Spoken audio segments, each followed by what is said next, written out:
Thank you, Sarah, and good morning, everyone. I'm KwongNui. I am a Malaysian. I come from Sarawak, and this is my 6 years in New Zealand. Now I'm doing my PhD, and Sarah is one of my primary supervisors, and who's here. And I have another 2 supervisors, Russell and John, who are not here at the moment. They are still in New Zealand in the winter.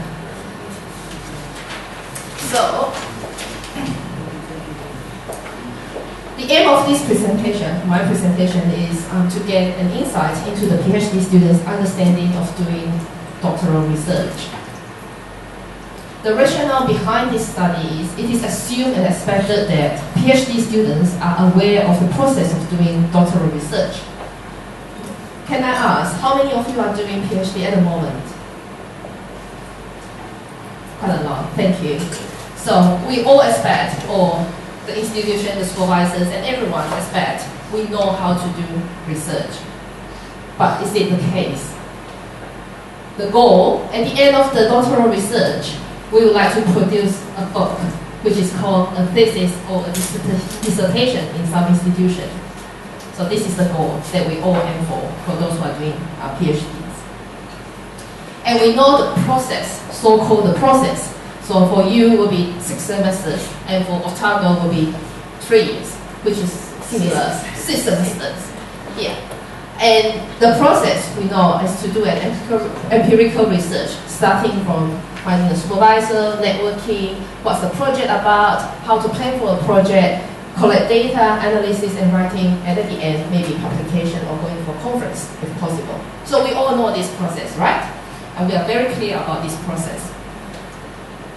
And as we mentioned before, my larger project, my PhD project, is to investigate the use of computer technologies by PhD students to support their doctoral research.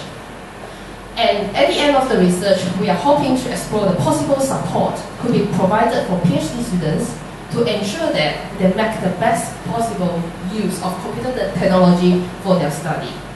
But with this larger study, because I'm using 3 data sets, so now I'm taking half of one of the data sets and realize that actually it's a project by itself, it's a small project by itself, to look at how students do PhD. How is it so? Okay. So one of the methods I use is participative drawing. So it's asking the participants to draw. So the recruitment, full-time PhD students at the University of Otago. And the second, there will be a balanced distribution of disciplines. And as you may or may not aware, there are only 4 disciplines at the University of Otago: science, health science, humanities, and commerce. So I try to have a balanced distribution among the participants. And the third one will be a balanced distribution of the research stage. So either early stage, mid stage, and their final stage. So early stage will be those who are in the preparation mode. For example, refining the proposal, finding right supervisors, coming up with ideas, and mid stage will be collecting data, analysis, and final stage, writing up. So there will be a good distribution, balanced distribution for this criteria as well. And so the procedure, so I only recruit 9 full participants to reflect on and draw their PhD process. So I ask the students, the participants, to draw their research process without supervision. So they can do it at their own time within 1 week, and I will come and collect. And when I collect, the student participants were invited to attend a discussion with me to talk about the drawing, why they do it this way and why they're not doing the other way. And when I finish collecting all the drawings, it's fascinating to see all 9 participants have different perspectives on doing doctoral research. And like Sarah said just now, linked to her idea, but the big ideas, how those different perspectives all come from personal constructs that link to those big ideas. So what did I find? Firstly, the drawings, if I group them based on the linearity and non-linearity, there are 2 types. One is more linear and the other types are non-linear. For the linear one, it's very clear and for us to see what he or she is doing at the moment and from what stage to what stage and what stage. And for the non-linear one, it's kind of messy. So you will jump from here to another place and then going out again and coming out again, or on the same spot for a long time. So different. Although we all assume we're all doing PhDs, but the way we approach it is very different, and the patterns that show is different. Then the next one, the traditional way and non-traditional way. What I mean by traditional way is they start with literature review, research ideas, ethics application because they need to collect data and collection analysis right up. And then the non-traditional way, they say we don't collect data. We use the ready data from the web page or from the database, and just to do it to start from there. So they have data already and just building out on their idea. And they don't go for literature review. They do literature review on the way rather than having a clear section. I'm doing literature review. So they're doing all the way. Okay? So they are another type, another pattern of doing research. And then there's a simple version of the drawing and the complicated like the map that links everything together. It's hard to figure out what they are doing now. It's always messy. It's always don't know what's going on. And then the simple one is very clear. They say idea, proposal, literature, validation, and writing up. Very clear. They know what they are doing. And all this grouping is regardless of their stage of PhDs and disciplines. Okay. If we take a closer look, the way people start their PhD can be different as well. The starting point. Some people say, some of my participants told me, it is very important to start with an idea, a clear idea in your head. So we start straight away into that idea. Some told me, finding a supervisor is more important, so that the supervisor can help you to generate or create an idea. And I can see some of you are nodding, so some of you think finding a supervisor is important. And some people say, yeah, fishing for an idea. I have no idea, I have no supervisor, but I will dip myself into the literature world for a while to see what's going on. So, different ways of starting. And when I group them, using the starting point, majority starting with an idea or fishing for an idea. And some say, oh no, I get the idea from the supervisor, especially the science student. One of them told me, I just find a supervisor and what he is doing at the moment, and he just split his project into a small portion, and he's doing one small portion as his PhD project. So he doesn't have to think about any idea or going to find for another idea. So for him, he say, that's great, make the journey simple. But for some people, they say, no, I want to do something with my own idea. I don't want something that is what is done by the supervisor or by the institution or by the department. So you see the differences.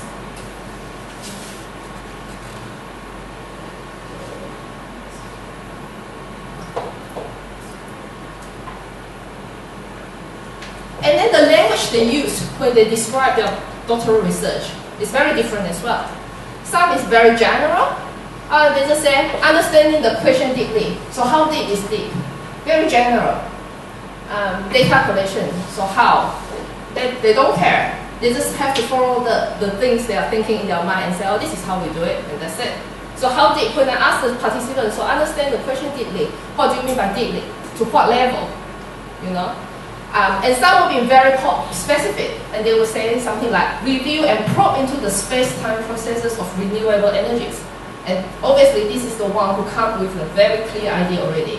And they know what they are doing, and then that's the first stage they write, the yellow part. And then the second part will be establish the spatial temporal models for different renewable resources. That's already the second stage. So very fast, they get into the process itself, and very specific and clear, even though he is only in his first year. And the last one will be very structural. Initial idea, doing experiment. Experiment 1, if it is successful, then we have one publication. And the experiment 2, if it is successful, another publication. So very structural and mechanical. So different ways. And you may be thinking, what am I? And what am I doing? And how am I going to fit into all these groups? Or you might have other as well. We can discuss it later. So just now I say those categories are regardless of the stage and discipline. So now what if we look at their stage and map with the drawings? So first the early stage, the mid stage, and the final stage. So let's see. So surprisingly, or maybe not, the first year, they all come up with a very complicated, messy structure of doing PhD. And then the second year, sort of still a little bit complicated, but then when you see the final stage, it's very linear, very simple. Nothing very complicated, and then as if it's going straight and to finish the whole journey without having any challenges or any hiccups in between. So compared to the first year. So there could be two scenarios. One scenario, when you advance further from your PhD research, your complexity is getting more and more because you realize doing research is not easy. It's so complicated and it's so messy, and I can't think of it. I talked to a staff member before, an academic before.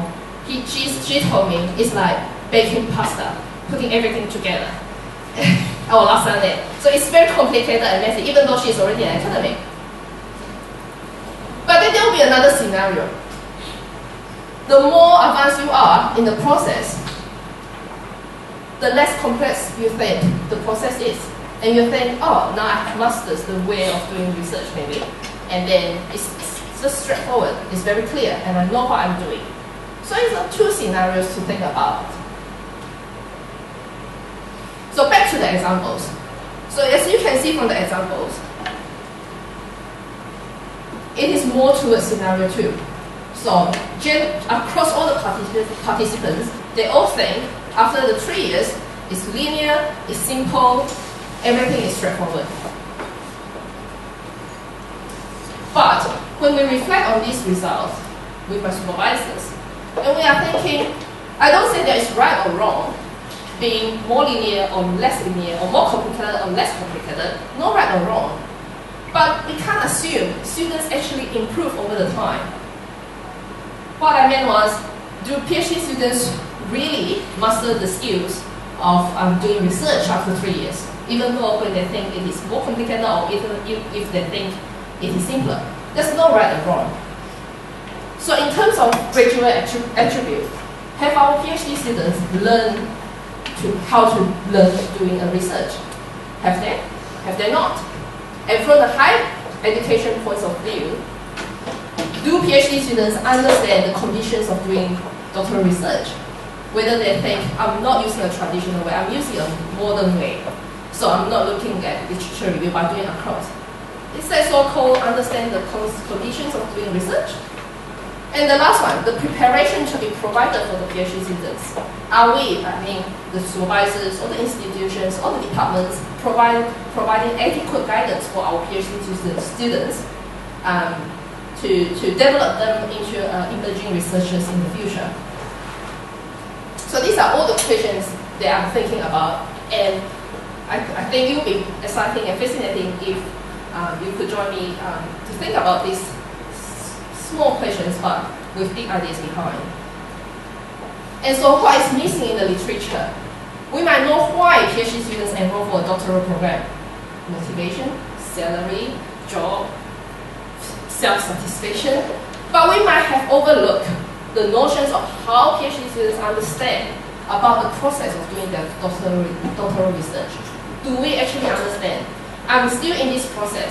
Sometimes, a lot of times, I ask myself, do I actually understand?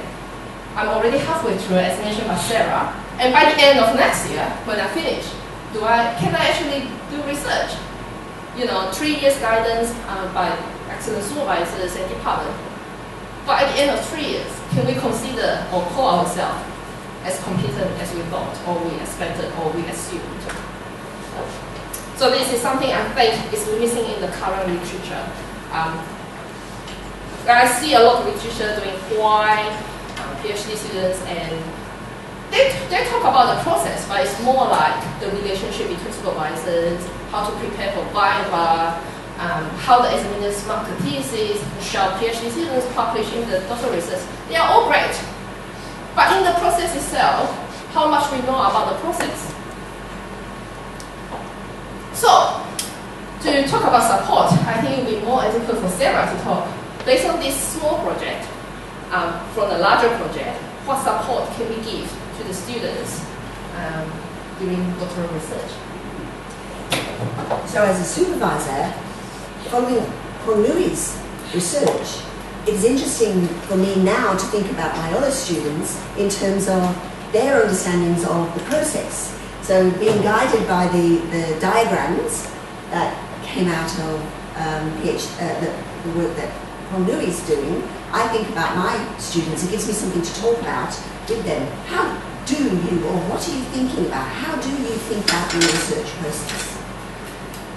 And that will then give me an indication about the sorts of support that those individual students might want or need, but then also in the position that I hold, I have the opportunity and the chance to then tell the institution about this information and perhaps suggest to the various places around the university that do offer support to perhaps it might be a good way to go about it like this.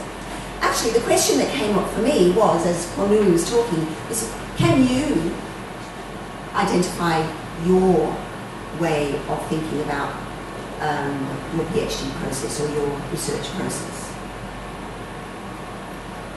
Are you like any of those that you saw before, the diagrams?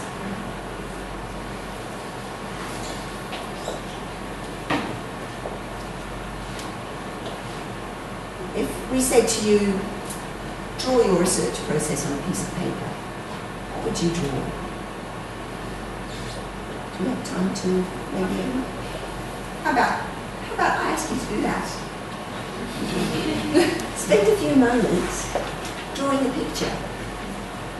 I know you saw those diagrams, but just put those aside. In your mind, if somebody said, what comes to mind when you think about your research? Draw a picture for me. You might even think about a metaphor, rather than necessarily a diagram that KwongNui's participants came up with. What's doing your research like? Is it a flower? It's a daisy? Something that springs to mind. It's something in the middle with all sorts of, petals or shoots going off from the middle. Is it a rock? Or is it a diagram like a flowchart? I'll give you a few minutes to see if you can sketch something on a bit of paper. What comes to mind when you think about PhD research? Off you go.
That's great.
Right. Thank you very much, everyone. And I don't know how you feel about drawing or articulating your research, but I can see most of you have started to think already, and I think this is a good sign. We need to think about how we actually do research. And I imagine some of you, or most of you, after finishing PhD, you might work in the university, and if your student asks you how to do research, how are you going to approach the students or tell the students, There's no right or wrong for me. I still don't think there's right or wrong. It's just the way you approach it, and based on the way you see the world, the way you see knowledge, the way you see your environment and institution. Okay. And another thing I would like to draw your attention from this small project before I finish is what about the method I have used? So the idea of using a participative drawing method beyond the typical data collection method. Interview, I know, is very common, survey, questionnaire. So rather than using those commonly used methods, I'm using a participative drawing method. It's not new. People in departments like psychology or health science, they do ask some of their patients or children, especially if the participants are children, to draw because they can't articulate as good as adults. So they ask the children to draw. So I just using the methods that's already there, but putting into a context which I think can be really useful and insightful as well. So let's see what's the difference. So a comparison between a survey and the drawings. This is the survey I just received. I think most of the students in UPM received it as well. It's a joint project between Otago and UPM to look at postgraduate experience. Have anyone seen this survey before? So it's that survey. I did have my survey when I recruit my participants as well. But look at what the information they gave me. For example, the first year, if you remember the complexity of that drawing from that student, is exactly the same survey that I collect from him. His first year, and he just write down, I'm in my early phase, 100%.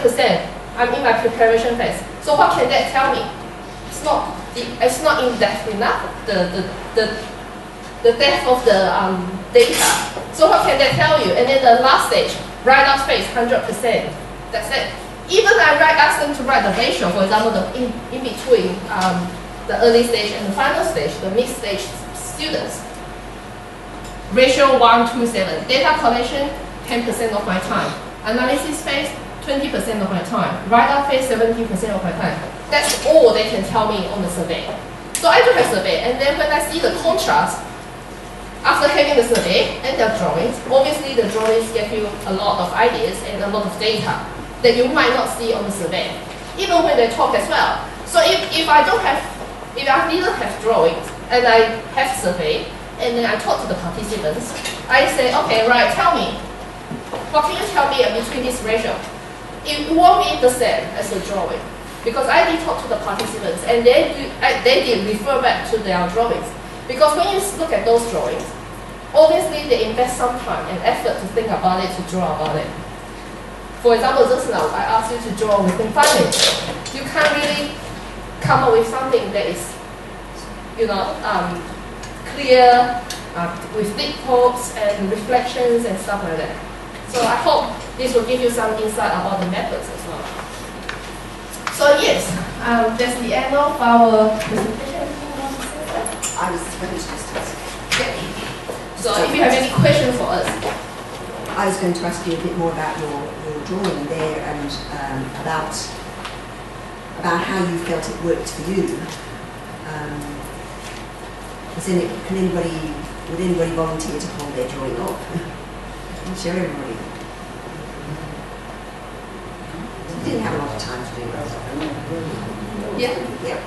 Great. Let's see.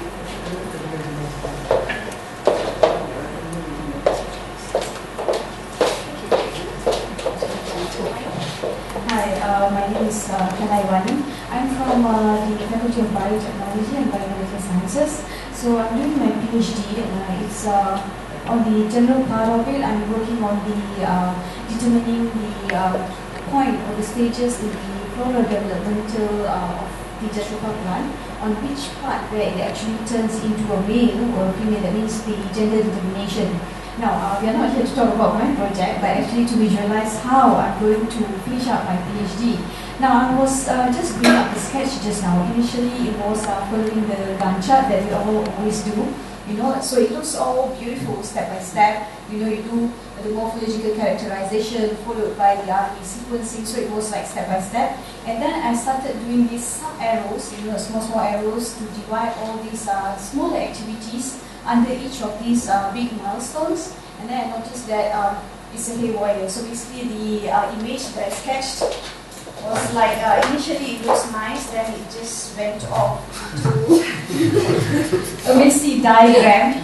So, and then this of course does not add on whatever my supervisor says or adds on to the task after she sees the results. Now, I'm sure all of you agree here that at one point when we finish up a milestone, then we present the progress to the supervisor, then there is an improvisation in terms of adding on new tasks or activities in order to achieve certain results or to do some other new activities because we have just discovered something new that is not expected. So from what I can see or visualize out of my PhD project is a total mess. Seriously, from the start.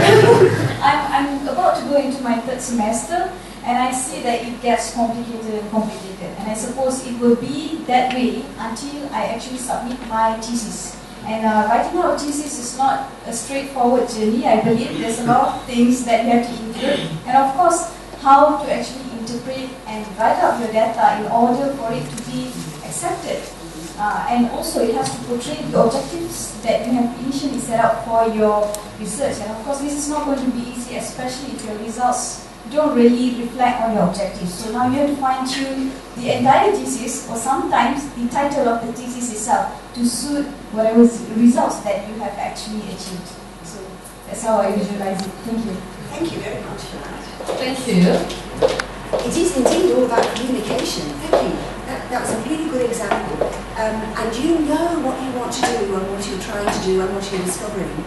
But getting it down into a form that will be the basis for then further disseminating it is a really tough challenge. Could I ask would you mind talking about your little story that your experience that you've been talking about?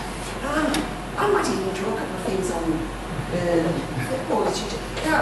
Sorry about your name, I can't remember it. I'm from Faculty of Engineering. And you're at the beginning. You haven't found a supervisor yet. You have. Yes. You've got a big idea. Yes, but I have to tell them that.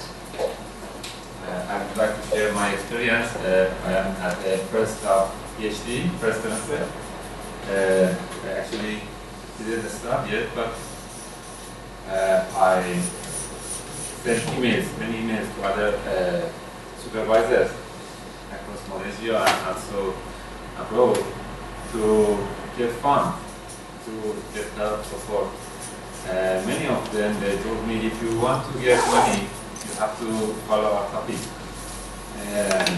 But I had an idea in my mind, big idea, and I had to roll back my idea to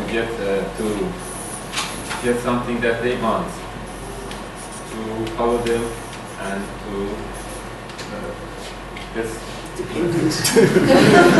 The big idea, but it's dependent on finding somebody plus the money. Between finding supervisor, big idea, and fishing an idea, this is a trade-off actually, and the most important parameter is money. Because all we are here, even some of us, we seek PhD as a job. For some of us, I don't know, for me maybe it is, but for others maybe they complete PhD and then they go for the money. So money is the most important. And when you talk to the supervisor, they actually want to be convinced about, is the good student for them to do the right thing, to actually fulfill the requirements. And this is actually the most challenging part, to prove them that you are the right person. And that's all. I applied UTM here for the first semester. I actually didn't get the result yet, but I'm sure, because I know the supervisor here. I talked to other universities in UKM and UTM. They also say the same thing. They say, okay, you can come, you can join, but if you want to follow your topic, you have to pay by yourself. So, and also you can wait until you get money.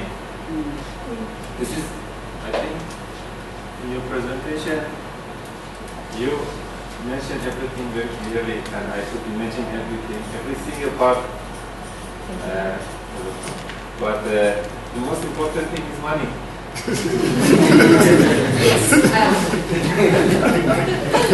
Yes, I agree. Money is very important. Like I told the lady over there just now, about balancing work. I'm working part-time at the same time at the University of Ontario because of money, because I need to survive day-to-day life, you know. So yes, money is very important. My participants did mention about money, but half of the participants, they are either having scholarship or they are funded by some organization with bond contract at the back, behind the scene. So yes, we did talk about money with my participants, and they did mention it, but I didn't include in this one, but I did include it in my larger project. Their social system. So I did talk about their social system. And the example that you gave, which was really important, was money, very important, but not, I mean, it's a motivation to ultimately one day use your PhD to get a good position and a job in life.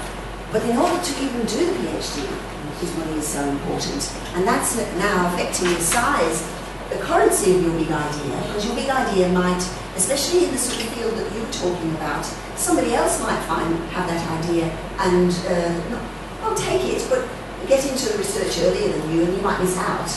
Or because some fields are like that. There are lots of changes happening, and you have to be there at the time to do it, and you can't wait too long. And you're saying, rolling back, I talked about the supervisor or potential supervisors advising you that you might have to roll your big idea back, make it a bit of a smaller idea, because again, it depends on the amount of money available. So these things are really important, and for you, I mean, I would have, just the way you described it, I would have been drawing some scary monsters around here as well, if I was visualising it.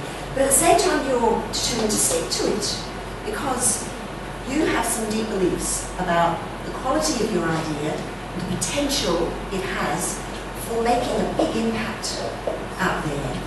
Not only in your area of the sciences or meteorology or whatever it fits under, sorry, but I don't know, but also the impact of that for humans.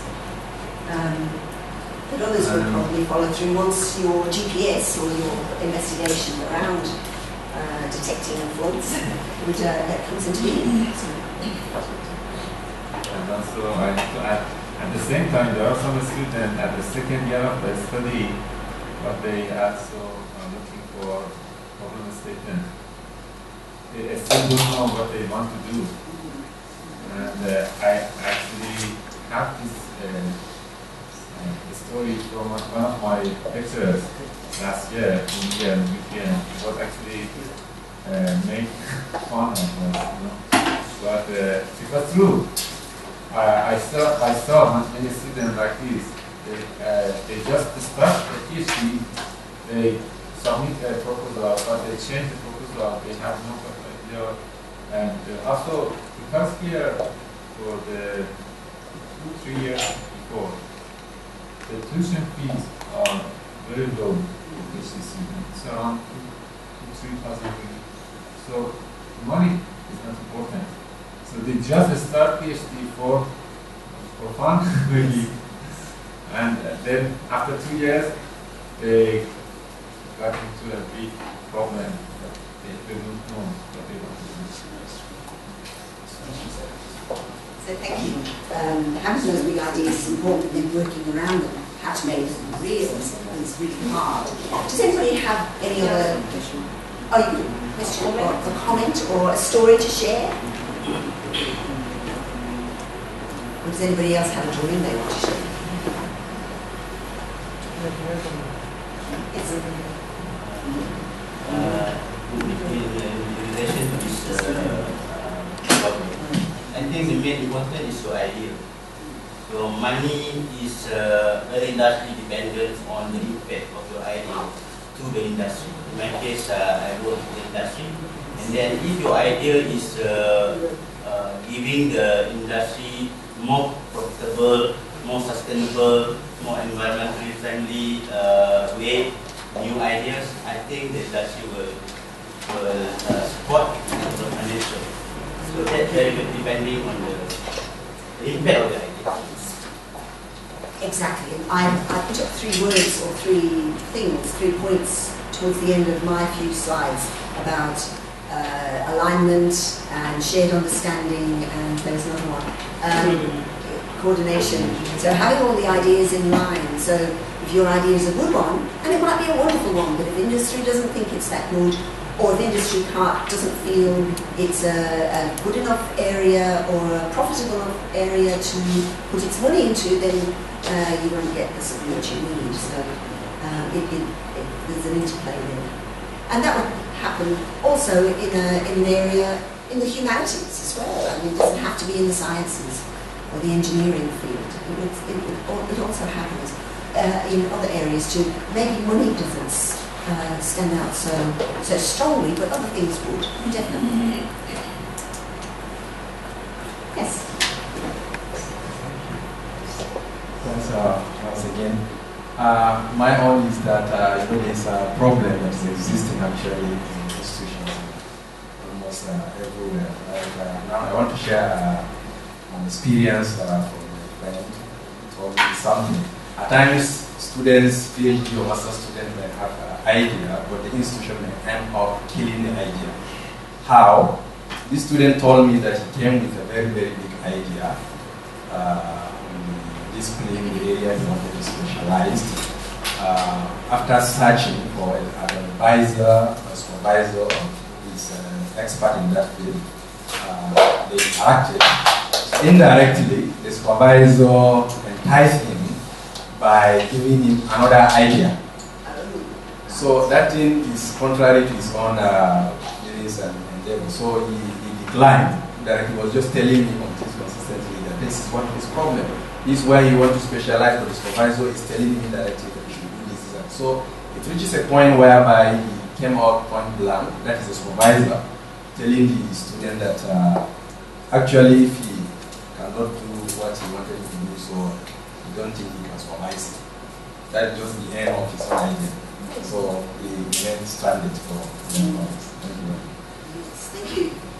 That's a very interesting experience, and I know I have come across students who have been in that kind of situation before quite a few times, and they'll be accepted as a student. It might even have gone through the process of the proposal being accepted, and it's a formal arrangement, and the student is actually enrolled. And in those early few months, somehow the supervisor decides that, or tries to convince the student that the idea isn't that good anymore. Doesn't help the student to work with the idea, to expand it, to perhaps take it in an area that will be definitely groundbreaking, rather than perhaps the idea that was originally pushed forward that perhaps is going over old territory. No, the supervisor can say, let's start again. And what does that do for the student? It's not a very good situation to be in. In KwongNui's slide there about what sort of support should be available, that point about supporting supervisors, the institution can support supervisors to help them understand the importance of their role in helping students to blossom. And maybe they have to change their topic a little bit, because it turns out that piece of research has already been done somewhere else. It doesn't say to cut it out altogether and completely change it, but the supervisor has to have the skills to help the student understand that, and then to perhaps work together on the development of the topic so it becomes something that is worthwhile for a PhD. Interesting story, and food for thought, that one.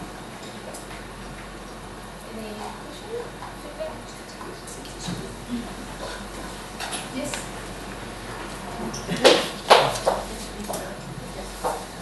This one about the gap in contribution to the audiences. Always it's been asked us about gap in contribution. Talking about literature gap and contribution. When we do the different proposal, they want to know what is your gap in your thesis, and what is the contribution to your area of research. It's quite difficult. Yeah. I guess doing either masters or PhDs, one of the outcomes has to be somehow a little bit of contribution. Like Sarah said, it doesn't have to be groundbreaking, but as long as you sort of create a voice of contributing to the literature or contributing to an idea or something, that's called contributing.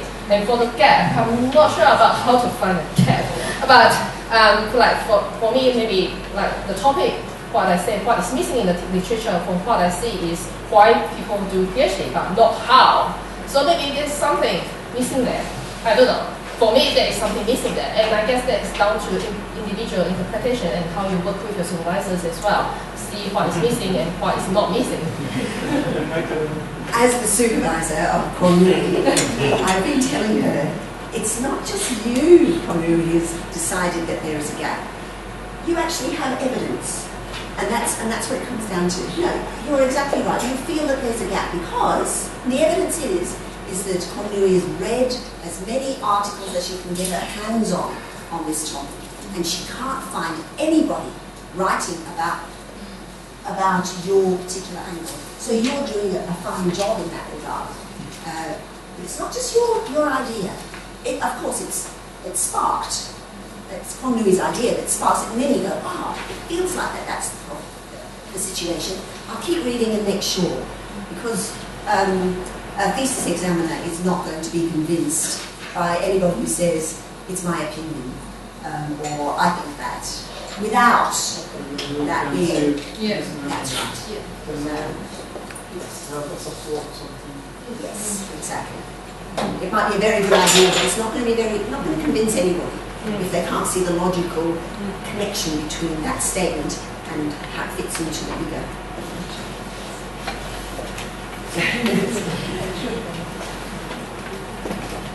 Any other comments or questions or thoughts? Yes. I think in this aspect, I think we need to differentiate between the fundamental research and the applied research. So I think in recent years, the industry are not looking at fundamental research, but they are actually focused on applied research. So I think for these two research, there should be a different approach in terms of your personal construct. That makes different response to the institutional level and also to the level, higher level. Have you got anything to add there to describe the difference as you see it between fundamental research and applied research that would then have implications for your personal constructs about research? Do you have anything to share? Yeah, in my case, I think as a company, not as a university, as a company and university, we have two different objectives when we do the research. So for the fundamental research, the industry will not carry out any of that kind of research because it is not. It's actually a cost center research where we only expenditure. It involve expenditure. So the company is now moving into applied research without going into fundamental research. So there is two different things. So when we discuss about the research impact, so I think we need to differentiate these two. So company will never do any fundamental research. In fact, in Malaysia, before company doing their fundamental research, now they even throw away stop the fundamental research. They go directly into applied research. So for me, that's saying even if you're proposing a project that just might be quite confined and quite small, you have to think about it before you approach a company for support, or you approach a supervisor even at a university. You need to know what's in their mind, or what's the institution saying, what they value, what do they value.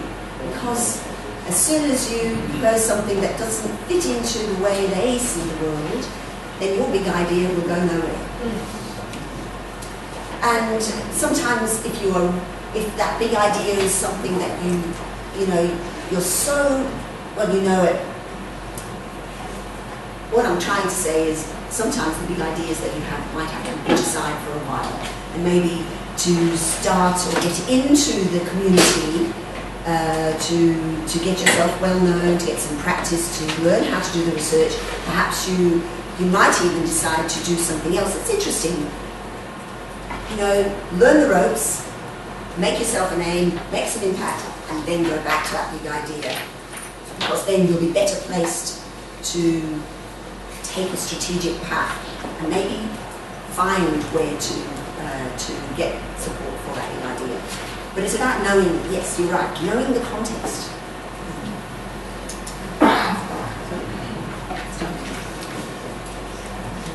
Okay, well, it's 11:30, so we'll close for now. Can I say thank you very, very much for attending today. I hope that if there's just one little piece of little item that we talked about today, that just something for you to think about and ponder over. KwongNui and I wish you all the very best with your study and your research, and bringing your big ideas into play, and being thoughtful and wise about how you do that. All the very best. And by the way, you're very welcome to contact us at any time. It would be a good idea for us to have told you our email addresses. Yep. Right. Terima kasih. It's good to come home. Thank you very much.